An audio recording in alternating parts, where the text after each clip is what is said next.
This is a very interesting topic, interesting sessions all day. And what we'd like to discuss is first some of the important trends that are happening within the transformation of infrastructure. But before that, I'll just do a quick round of introductions. Maybe we start with you, Muhammad. I'm Mohammed Al-Imam, Sustainability Officer from Dubai Carbon Center of Excellence. For those who don't know, Dubai Carbon is a green economy think tank established to enable the transition to a greener economy within the region. Okay, my name is Chris Venamore. I'm the Infrastructure Director for AECOM. AECOM is a multidisciplinary consultancy with around 1,900 people just in the Middle East, or in the UAE and Oman, sorry. Hi, I'm Prashant. I'm an assistant professor at Masdar Institute.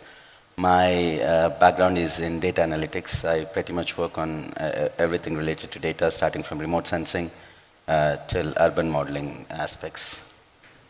My name is Mohammed Al-Madhani. I'm working with Nabtekr. Nabtekr means we innovate. When we say we innovate, that's all the innovation related to analytics and advanced analytics. Thank you, guys. And my name is Yusuf Khalili. I'm a senior partner in NXN, formerly known as NextGen.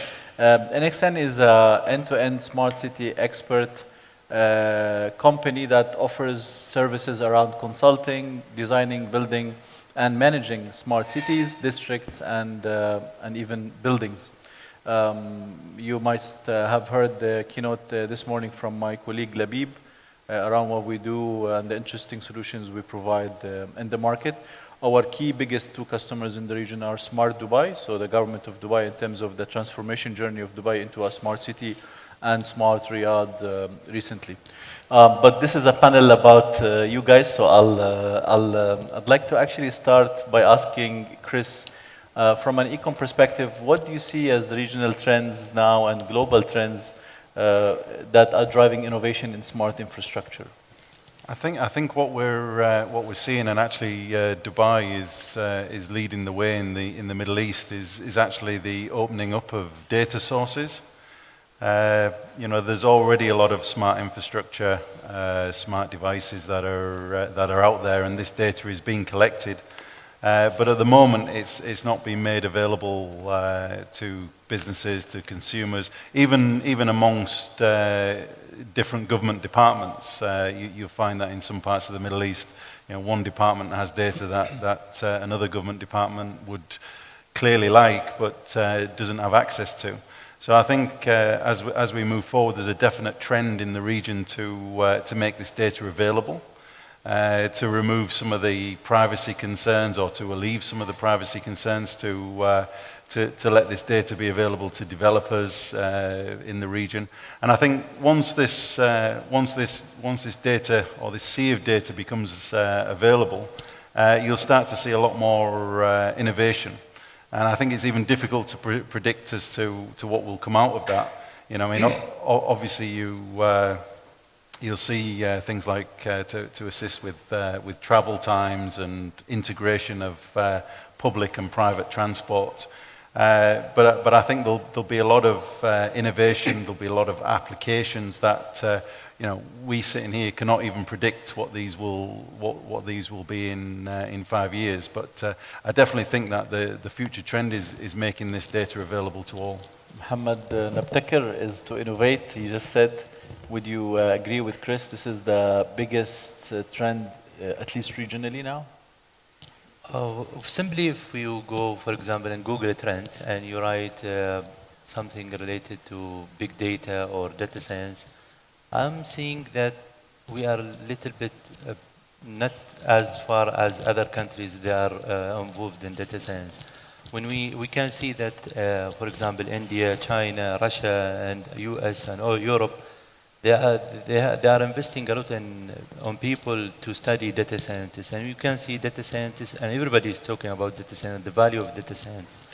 So when we talk about innovation, how Amazon, they distinguish themselves, how YouTube, they distinguish because of those recommendation engine. A recommendation engine is about analytics and advanced analytics. This is all behind that big data and how they are consuming big data in the most efficient way. And this is will bring the things that are hidden, I'm saying. you. Yeah. Mohammed, if we apply that to infrastructure, how can you actually use that to maximize the value from infrastructure? How does that connect? Actually, just as they mentioned, there is huge value in data. And we've seen common trends nowadays, something what scientists or idealists call manufacturing without production. And put in simple example that happens in Uber, Airbnb, Alibaba, which is basically that sustainable model, business model that creates or benefits from the exchange of data. There is a very nice quote that I've come across from the Open Data Institute that says, think big but start small, which is basically, there are a lot of big ideas out there, but there is this eagerness to get them started that people sometimes forget to establish that sustainable business model that will nourish it to go far. I've come across a few lectures about maximizing the benefits of smart technology in the infrastructure. And I've come across this very interesting matrix that explains that if you want to scale and compete, you need to seek global maximization. While if you want to compete and respond, you need to seek market optimization. If you want to respond and grow, you need to create business opportunities. And finally, if you want to grow and scale, you build platforms. Looking at that from a holistic point of view, you create that comprehensive approach that will definitely benefit your business opportunity, will benefit your innovative idea. Great. Prashant, I've been chatting with you before, and there was an interesting application that you guys did at Masdar, pretty much linking to what Mohammed was mentioning in terms of assessing energy flows in the city of Abu Dhabi and giving real-time decisions to urban planners and city managers on whether that decision is good or not. Tell us more about that. That's a very interesting project, actually. It's a project in collaboration between Masdar Institute and MIT in Boston. What we are trying to do there is fill a particular district in Abu Dhabi with a lot of sensors, custom-made sensors at Masdar Institute, and try to analyze, try to do this large-scale simulations, district level or even city-level simulations on how urban thermal flows are happening within the city. The urban thermal flows actually help us in trying to estimate the urban energy efficiency, building energy efficiency, and all those things. Because when you're talking about all these urban areas, especially with tall buildings in there, the heat rejection from the air conditioning, which is the major load we have, is actually tunneling back into the canyons and reheating the things. And then we have the anthropogenic heat from the cars, which is even increasing Making this things thing, slow. and it's making things complicated.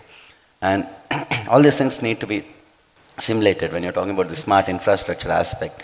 So it's about how we make use of all this data that is coming in and trying to come up with large-scale simulations to see the real effects of these things and come up with these unique models which the planners can use. For instance, once we develop this model, you give it to a municipality or an urban planning council, for instance, and someone else wants to build a new building there. They just have to take the 3D model of that building, put it there in the software, and you see what's going to happen if you're building a new building there. Is it going to increase the load, or is it going to help by shading, for instance, or wind tunneling, for instance, and so on. So such type of analytics is what I was talking about. So I think now. we all agreed that smart infrastructure can only be, infrastructure can only become smart if we apply sensors that can take the pulse of the infrastructure, and we also agreed that all we want really from it is to take useful real-time smart decisions that are based on analyzing data in a scientific way. So data analytics is a jargon, it's often misused in many places now. Tell you a small thing, let's, we have this discussion on the data that is going to be made available to people, but if you're not going to analyze in the right way, I'll tell you a very small example. You take the traffic congestion in a city. You have plenty of data from the last year where you see points of traffic congestion here and there. Okay? you can just point to that thing and give a probabilistic map of where you are going to expect traffic congestion. Let's say you can expand it to the time horizon and say at particular time you're going to get this probability map of traffic congestion at this thing. But is this enough? Is this enough to make a decision? There's much beyond that, right? It all depends on how you're going to use this data. Like a traffic congestion at the location A can actually be a causation for a congestion at point B at some other point in time. And all this analytics, now this is where all this big data jargon should be used in the right way. All this data they are collecting should be used in the right way. Yeah. That's where I agree with you. This is where the data scientists should come in and really dig deep into that data and come up with more optimal solutions for planners to take initiatives. Lovely. Chris, I know your company has done some good stuff around specifically that, traffic management, Traffic and some management, solutions around transportation. transportation solutions. What would you have to add? Well, I mean, if we even if we just think about our daily lives in Dubai, I mean, who does not here when they decide to travel across Dubai, open their phone, flick to Google, and see what the traffic is like along the route? I do that at least twice a day. When I travel to work and when I travel home from work. Need to see which routes are available, and yet that is only a very small slice of data that is available to us. Yet it changes my route to work and my travel time significantly. Every time I see that there's a major accident on the Sheikh Zayed that's blocking the Sheikh Zayed, and I go around it, I save myself potentially hours of delay and disruption just by accessing a very small part of data that is already there. If we look at other things like tracking the GPSs that are actually built into cars, we've got sensors on the road that are actually reading the number plates and tracking the cars.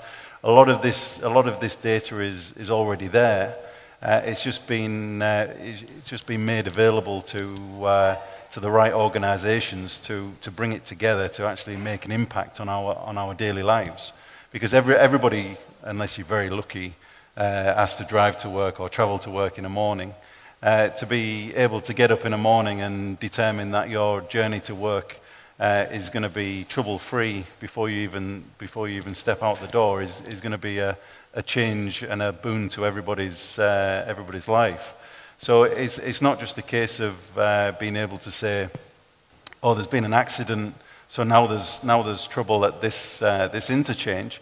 It's being able to predict that there will be congestion, or predict that, oh, there's an accident happened, but that's going to have knock-on effects here, and here. Now, at the moment, there's the computing power is not quite available to run all of this data and all of these traffic models in real time. But what you can do is you can actually run these traffic models on historic data, so that you've got them ready off the shelf. So you know the impact of what closing the outside lane of the Sheikh Zayed at 8 a.m. on a Sunday morning coming into Dubai will be. So when that scenario actually happens, you can use things like variable messaging signboards. You can use things like filtering onto the motorway, so that you reduce the number of vehicles actually getting onto the major network. And you can implement this so that overall everybody's travel time may be increased by 1 or 2 minutes. But if you'd let the situation develop organically without changing timings for traffic signals, for instance, and slowing traffic down, you would have impacted a smaller number of people, but for a much greater time. You would have brought your network to a potential standstill for maybe 40 minutes to an hour, whereas by understanding what's going to happen and then managing the effects and managing the traffic going into that zone, you can actually completely mitigate it, or mitigate it to a level that people do not actually realize it was there. Thank you, Chris. Hamad, you and I share a passion, which is the whole story around customer centricity. And for instance, you mentioned Google. I personally use Waze because Waze tells me what others like me are doing at the same time. And I share with the rest of Wazers, I don't know if you've used the application, a lot of sometimes pictures and some news around our journeys, especially when you go on longer highways. But Google bought Waze. Hey, Google own Waze. I know. Yeah, Yes, so yes, they obviously saw the same benefits and jumped in. yes, and I hope they don't mess it up. But on the customer centricity back, do you think some of those solutions are actually based on what customers want, and do they revolve around customers, or what we think as infrastructure owners, as cities, as districts, that this is the good thing for people? I definitely believe that this is the best way forward. I think we have a very good example in the Smart Dubai initiative. As you may know, you said they're one of your clients, is that their mission and objective is that they are focused on Dubai's most valued asset, its people. I think we have a huge potential within the realm of big data analytics, that if we were to focus on analyzing the big data, as my colleague has mentioned, that we can actually find out the current trends, the current reactions and needs of the people. On the other hand, we can also predict future trends, future needs, future challenges that we are not yet aware of. And in between those two, there is a very good gap that if we focus on and create an innovative or innovation space within that gap, I think we will come up with very relevant, solution-based, innovative, smart technologies. And I think that's definitely the best way forward. Excellent. And Mohammed, tell us more about, you mentioned the role of data and data science, linking it to innovation. But tell us from your projects that you run currently, are you facing issues around people being worried about their privacy, being worried about knowing too much about their work and maybe some earnings and stuff like that? We've heard from the Dubai Data Initiative a lot of concerns that are coming out that the Dubai government is addressing. But from the other works in the region, is that something you've come across, and do you think that will be a hindrance towards harvesting the value from infrastructure? When we look at the data amongst all the government entities and other entities as well, we can see a lot of value on this data if being collected and come to each other. Currently, they are not being. There are small initiatives from different government to collect these values, to collect these data together. But we can see the privacy is really a concern.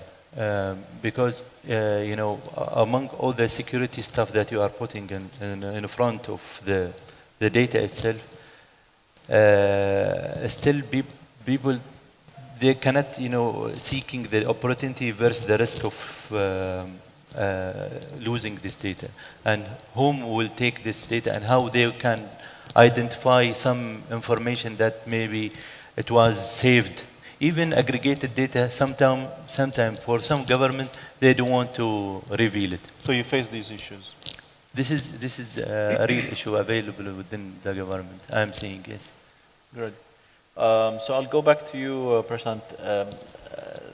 I want a real example that a data point from the infrastructure of the energy flow that actually impacted reversing a decision in Abu Dhabi. Tell us a real example of the value that was saved or increased. I mean, I don't have without disclosing any. No, I don't have any example right now, but there is this particular district where we have clearly shown the utility of retrofitting, basically just covering parking spaces with simple shading things, basically. That was shown in the simulations to reduce the heat load by at least 10%. Which is a significant saving, and Very nice. That's a clear example, and that's easy to demonstrate even by building a simple shading there and so on. We have been discussing with the agencies on how to take this work forward and really implement it at a city scale and see how we can explore many more opportunities on, because there are two types of things. When you're talking about building smart infrastructure, we have to build completely new things, or do we have to adapt the existing assets into smart things, which is much more harder. That's where retrofitting comes in, basically. And then retrofitting is not just a simple term where you just go put whatever you want. You need to put the right things at the right places. And then when you're talking about the sensors are not easy to maintain as well. Now you have the lifetime of the sensors is much different from the lifetime of the infrastructure as well. So you need continuous adaptations to that. And there exists no standards when you're talking about a lot of this smart infrastructure and all these things, creating this huge network of sensors everywhere. There exists no particular standards on how you're putting these things in. So that was a big worry. I Yeah. wanted to ask also, or any of the panelists, and you included, could there be a point where some sensor pollution era is coming our way without necessarily any governance model? I wouldn't call it sensor pollution, but more of, it's like not putting the right things at the right place, basically. For instance, if, just take a look at the temperature sensors. They lose calibration in a few years. So the data they're going to give you is not correct. What will you use it for? So you need to be very careful when you're looking into these aspects. Now, maybe you can term it as sensor pollution in a way, but planning smart infrastructure is because things are getting in now, because it's more technology driven rather than consumer driven, because this is the initial But stage. that's what's happening. If every agency rolls out their own sensors, like environmental sensors, traffic sensors, I don't know.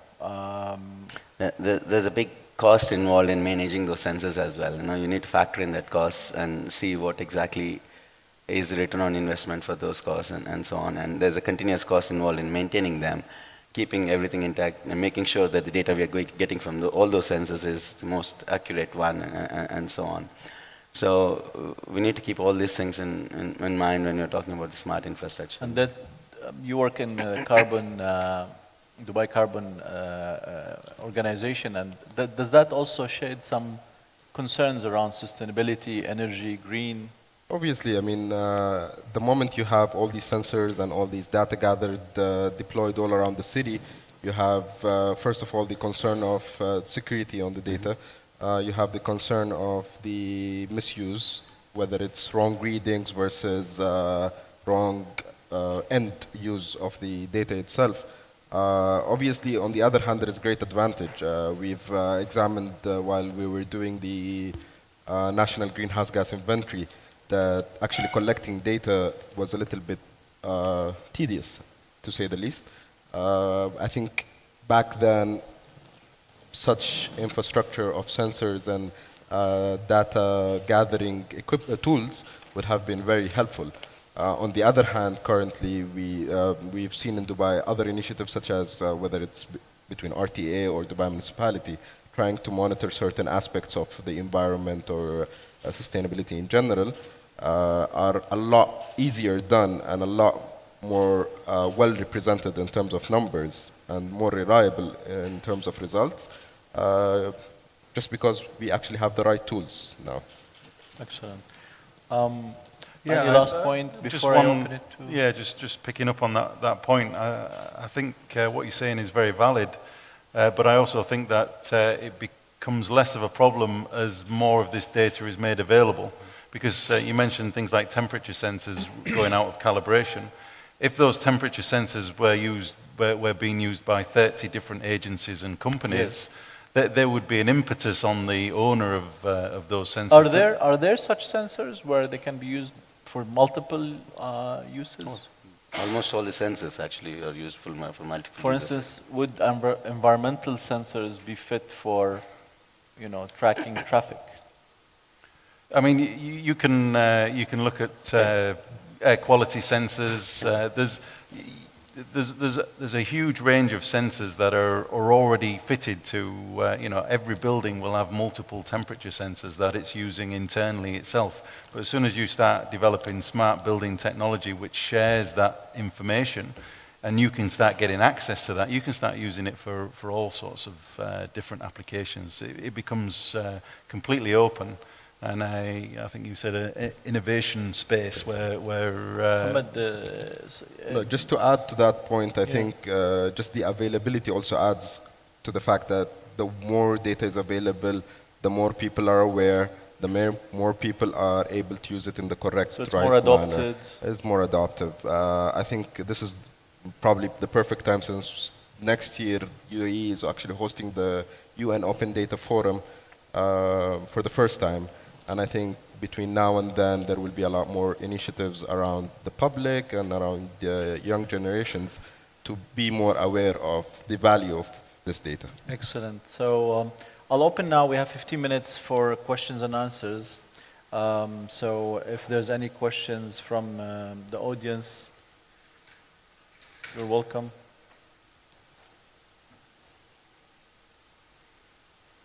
And if not, do we have? I actually I had a chat before with Engineer Dureb from Sharjah Municipality. Is he still with us? Engineer Dureb? Can you tell us, because that's a real implementation you've had, and congratulations for being the first in the region for being ISO certified 50001. Tell us more about how you've deployed some of those in terms of managing infrastructure, and I understand you're even opening it up to more into your, other entities and infrastructure like buildings and stuff. Thank you, Mr. Yusuf. Yeah, I would like to share this great achievement which has been received from Sharjah Electricity. We started this energy management system registration with BSI in 2015. We achieved the ISO 50001 in 2016. And after doing all the corrective action and the analysis, what we achieved is finally around 12% energy saving after doing all the corrective actions in different installations. Like for the HVAC, we did some actions there in order to reduce the consumption, in order to reduce the energy. Then in the overall lighting system, we replaced all our lights with the LED, the very effective LED lights with the quality. And then we tried to reduce our normal fuel vehicles with the electric vehicle. We have also started a pilot project on the EV charging station, which is just in front of our head office. So this is just the one location we started this energy management. And we identified some of the energy performance indicators, whereas one is the total electrical consumption we tried to reduce. And the main objective was to reduce the carbon, which we have achieved around 7.6% in 1 year. So it was a great achievement. And we are very much following to the global cause of, as you know, this platform of COP21. Yep. They are sitting in France now every year and looking for how to reduce the global temperature and the carbon. So this is our, you can say, the main objective. I love how it's measurable. So you've measured everything, and there are KPIs. Yes, all so you can quantify the value. Exactly. So thank you. I would like to share, and I would like to invite all the consultants and all the companies who are engaged in these activities of energy management system, energy products, energy solutions. They are most welcome to help us in this. Excellent. Thanks, engineer. Thank you for your time. Thank you. Any other questions, guys? Comments? Come on. Agree, disagree, sleepy, want to go home? No more hands? Okay. Good. I think we've covered it all. Thank you for the insights, and it's been a pleasure being here with you. We shall continue to monitor the advances of how data is shaping and driving decisions. I'd like to just make a couple of comments from some recent announcements that were made in Dubai. We were personally involved in as NextGen. Quite proud of what Dubai is doing. His Highness Sheikh Hamdan announced the key 2 projects last week in a major launch. One was the Smart Dubai platform, which is basically a full architecture that's in place today, launched in partnership with DO in a PPP model to be the brain of the city.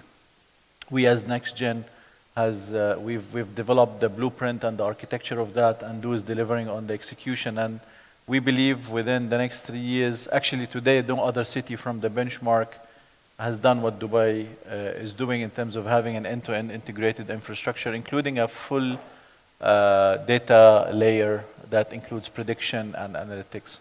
The second major announcement is actual application of data, which is Dubai Pulse. You might have heard of the name, NUB Dubai.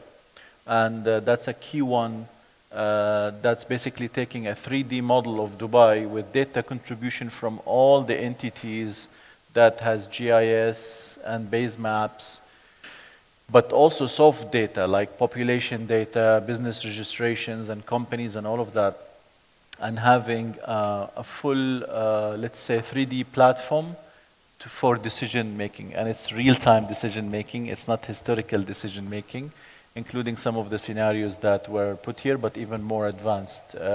It will even be taken into the operation rooms of some of the critical infrastructure owners of the city. So it confirms pretty much that data is the blood that, and the glue that connects everything, and the whole infrastructure of the city now through Dubai Pulse is being literally converged into one to enable the decision maker to manage the city better, but to enable the citizens and the visitors to have a better experience in terms of navigating and having a better quality of life. So I urge you to look more at the smartdubai.ae website and see some of the stuff they're doing. Yes, sir. Mike? I'm happy that stimulated a question or a comment, is it? Good afternoon. Mohammed Al-Jazali. I'm involved in construction and a supplier. Basically, my question is for you, Mr. Chris. How is AECOM as a major consultant in civil engineering projects and in Dubai and in the Middle East? How are they using the data currently in planning and controlling the projects around Dubai that you are on currently? I understand not much is available, but in what terms and what ways is it being applied currently? I mean, we look at things like, traffic data, obviously when we're designing roads and bridges. If it's a development, we look at, whole life costing to try and see what the costs will be for the client and what the benefits will be for the client for the 20, 30, 40, 50 year lifespan.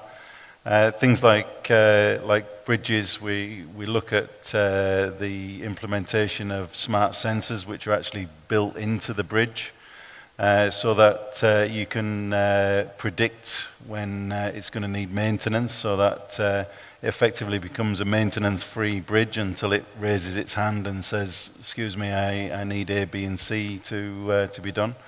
I mean, if you look at construction as a whole, it's probably the only real industry that somebody from 100 years ago would actually recognize.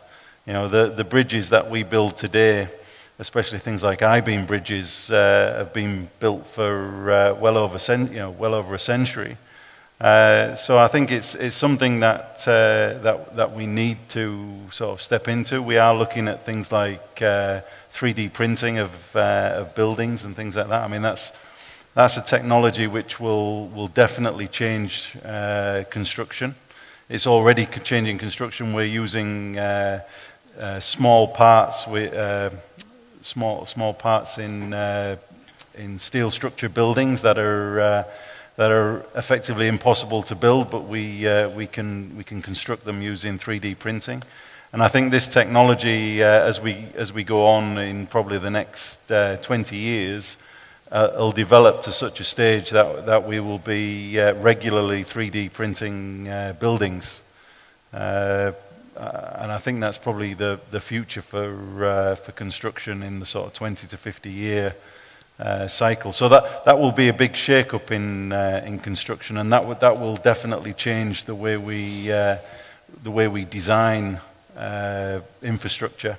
If these things are getting printed rather than having to be using formwork and poured and finished like that, if you go from zero to completed project with just one process, it's going to change a massive amount. So I think that's a future trend that we'll see over the next sort of 20 years coming to the fore.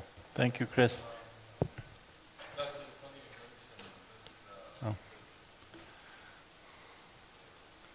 It's actually funny you mentioned Formwork. I'm a supplier in Formwork, so maybe it's not a good idea to develop further for us. But anyways, besides the point,